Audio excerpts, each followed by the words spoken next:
ये बहुत जबरदस्त उत्साह है लोगों में।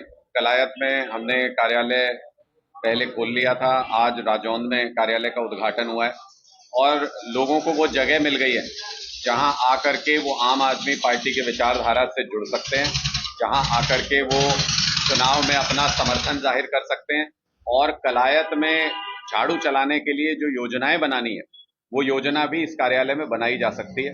हमारे राजौंद के और आसपास के जो झाड़ू साथी इस दफ्तर से अपना कार्यकलाप आगे बढ़ाएंगे और मुझे पूरी उम्मीद है कि कलायत के लोग इस बार एक ऐसी बुलंद आवाज को विधानसभा में भेजेंगे जो कलायत के मुद्दों को, उनके लिए संघर्ष को बहुत बुलंद आवाज दे सके। कि लोग बदलाव मांग रहे हैं और काफी लंबे समय से तीसरे विकल्प की तलाश कर रहे हैं।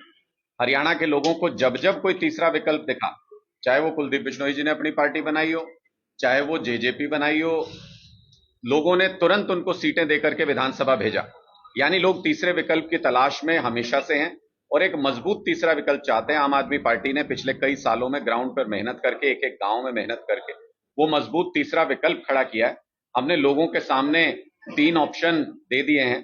कांग्रेस बीजेपी के अलावा अब आम आदमी पार्टी भी लोगों के सामने एक मजबूत विकल्प बन के खड़ा है।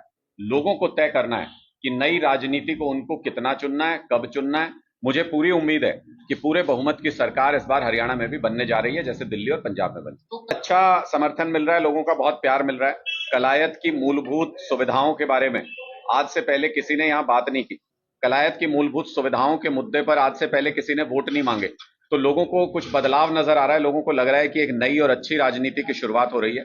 और जिस तरह से 3 परिवारों के बीच में कलायत की राजनीति पिछले 30-40 सालों से उलझी हुई है, उसको इस बार चंगुल से निकालने के लिए लोग दृढ़ संकल्प है। लोगों ने प्रण ले रखा है इन 3 परिवारों की राजनीति को खत्म करके आम आदमी की राजनीति को शुरू करना है। आम परिवारों से आए हुए लोगों को विधानसभा भेजने का जो सिलसिला है वो इस चुनाव से शुरू होगा। देखिए, यही अलग है कि वो परिवार की राजनीति करते हैं, उनको राजनीति के सिवा कुछ नहीं आता है, इसलिए वो राजनीति करते हैं।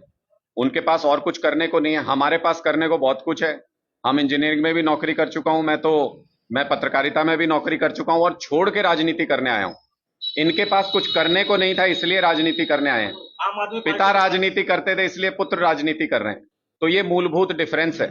हम मूलभूत सुविधाओं के लिए राजनीति कर रहे हैं, हम बिजली, पानी, स्कूल, अस्पताल, रोजगार के लिए राजनीति कर रहे हैं और ये लोग अपना घर भरने के लिए राजनीति कर रहे हैं। हम बहन बेटियों को साझी समझते हैं, हम सबका सम्मान करने वाली पार्टी है और ये हमारी बहन बेटियों को बदतमीजी से बात करने वाले लोग हैं, उनके लिए बदजुबान का इस्तेमाल करने वाले लोग हैं। तो ये बहुत बड़ा डिफरेंस है जो कलायत के लोगों को स्पष्ट नजर आ रहा है और इस बार नई राह चुनने के लिए कलायत तैयार है। सर, आपको लगता है कि समस्या तो जहां हम खड़े हैं इसके सामने देख लो, पिछले 5 साल से ये समस्या अगर सुलझी हो तो ऐसी सड़क भगवान ना करे, चांद पे गड्ढे दिखाई देते हैं। यहां से भी वो बड़ी बड़ी साइंटिफिक फिल्मों में दिखाते हैं कि चांद पे बड़े बड़े गड्ढे हैं। मुझे लगता है इतने बड़े तो नहीं होंगे जितने राजौंद की सड़क पे। ऐसी हालत इन्होंने कर दी पूरे कलायत हलके की। किसी गांव में गंदे पानी के निकासी की व्यवस्था नहीं है, किसी एक भी गांव में पीने के पानी की व्यवस्था नहीं है कि साफ सुथरा बढ़िया पानी घर तक पहुंच जाए। तो जब हम ना पीने का पानी घर तक आता है और ना गंदा पानी गांव से बाहर जाता है तो हम नरक की जिंदगी जी रहे हैं। मैं तो ये स्पष्ट तौर पे लोगों से यहां वादा करके वोट मांग रहा हूं कि जिस दिन विधायक बने उस दिन अफसरों को इन्हीं सड़कों के ऊपर जो गंदा पानी आया रहता है इसी के बीच में कुर्सियां रख के अफसरों के साथ मीटिंग करेंगे और उनसे पूछेंगे कि अगर तुम नहीं बैठ सकते इस गंदगी में तो गांव के लोगों को रहने के लिए क्यों मजबूर किया हुआ है ऐसी जगह पे। उनसे इसका समाधान मांगेंगे। आज तक किसी विधायक ने यह हिम्मत ही नहीं की कि अफसरों के ऊपर कलायत के लोगों को तरजीह दे दे। लोगों से, जनतंत्र में जनता से सब कुछ होता है। जनता जो निर्णय करती है, जनता जो हमें कर्ज देती है, उस कर्ज के आधार पर हम विधानसभा में पहुंचते हैं। 5 साल तक वो कर्ज उतारने के लिए जी जान से मेहनत करेंगे, काम करेंगे। लोग चीज का कंपटीशन आप बताइए ना, मुद्दों के आधार पे कंपटीशन करें तो बात समझ में आती है कि इनके पास कोई मुद्दे नहीं है और हमारे पास मूलभूत सुविधाओं के मुद्दे हैं। मुझे लगता है कि जब जनता चुनाव लड़ती है, आम आदमी पार्टी का चुनाव निशान है झाड़ू, और हम ये लोगों को दे देते हैं कि ये चुनाव निशान हमने आपको दे दिया। जनता चुनाव लड़ती है, जब जनता चुनाव लड़ती है तो बड़े बड़े धुरंधर धराशायी हो जाते हैं। जब जनता चुनाव लड़ती है तो बड़े बड़े नेता जमीन पे गिर जाते हैं और आम घरों से बच्चे निकल के विधानसभा पहुंच जाते हैं। कलायत का ये चुनाव कुछ इसी तरह का चुनाव है। उस धरने पे सबसे पहले पहुंचने वाले नेताओं में से एक था और मैं इसलिए वहां पे पहुंचा था, राजनीति करने के लिए नहीं, बल्कि इसलिए मैं वहां पे पहुंचा था कि मुझे बहुत अजीब लगा था कि जब गांव के लोग ये कह रहे हैं कि लड़कियों का कॉलेज राजौंद के अंदर होना चाहिए ताकि लड़कियों को, बेटियों को दूर नहीं जाना पड़े घर से, और सीवेज ट्रीटमेंट प्लांट बाहर होना चाहिए। क्यों बदबू में रहेंगे, क्यों गंदगी में रहेंगे शहर के लोग, शहर के बीच में क्यों बनेगा भाई सीवेज ट्रीटमेंट प्लांट। इतनी सी बात इनको समझ नहीं आई। बस इनको ये समझ में आया कि टेंडर देते हैं तो पैसा आता है, इतनी बात इनको समझ में आई। लोगों को धरना देना पड़ा इसके लिए। मतलब किसी में थोड़ी भी कॉमन सेंस हो, अगर थोड़ी भी समझ हो, तो वो ये समझ जाएगा सीवेज ट्रीटमेंट प्लांट बाहर होना चाहिए और गर्ल्स कॉलेज शहर के अंदर होना चाहिए। फिर आए लोकसभा चुनाव, इन्होंने झूठा वादा करके लोगों को धरने से उठा दिया कि हम इसका समाधान करेंगे।